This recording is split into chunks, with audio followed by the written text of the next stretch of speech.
Foundation ছাড়া একটা বিবি cream দিয়ে যদি এত ভালো কভারেজ পাওয়া যায়, প্লাস ওয়াটার রেজিস্ট্যান্ট হয় অ্যান্ড এশিয়ান স্কিন টোনের সাথে ম্যাচ করে 3টি শেডস অ্যাভেলেবেল থাকে, তাহলে তো কোনো কথাই নেই।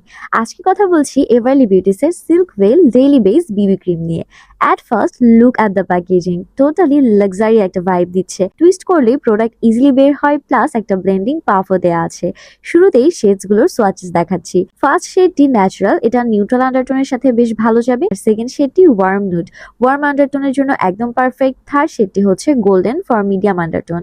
আমি ন্যাচারাল শেডটি ইউজ করছি। ফার্স্টে এই ব্লেন্ডিং পাফটা দিয়ে অ্যাপ্লাই করে দেন হাত দিয়ে ব্লেন্ড করে নিচ্ছি।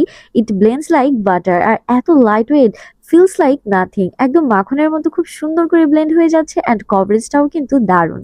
অ্যানাদার সাইডে ব্রাশ দিয়ে অ্যাপ্লাই করেছি অ্যান্ড ব্রাশ দিয়ে আরো ভালো কভারেজ পাওয়া যায়। রেগুলার ইউজের জন্য বেস্ট, একদম সফট সিল্কি একটা ফিনিশ দিয়েছে। আমি কভারেজটা আর একটু বিল্ড করে দেখতে চাচ্ছিলাম কেমন হয়, but surprisingly it provides more coverage without any cakiness. So you can skip your foundation if you use this BB cream.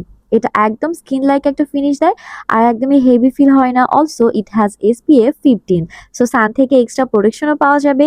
Next step, ফেসটা একটু লুজ পাউডার দিয়ে সেট করে ব্লাশ, মাস্কারা অ্যান্ড লিপস্টিক দিয়ে ফুল লুকটা complete করে ফেললাম। একদম low এফোর্টে মিনিমাল সফিস্টিকেটেড একটা লুক ক্রিয়েট হয়ে গেল। তোমরা চাইলে তো অল্প অ্যামাউন্ট ইউজ করতে পারো অ্যাকর্ডিং টু ইউর প্রেফারেন্স। আর এটা কিন্তু একদম water and sweat resistant, so all day long last করবে। আমি ওয়াটার টেস্টও করে দেখাচ্ছি তোমাদের সুবিধার্থে। আর অথেন্টিক এভারলি বিউটিসের এই বিবি ক্রিমটা আমি নিয়েছি এভারলি বিউটিসের অফিসিয়াল ফেসবুক পেজ থেকে। সো দেরি না করে এখনই ঈদ অফার পারচেস করতে পারো আমার পছন্দের এই বিবি ক্রিমটি, and then you guys gonna thank me later. Tata.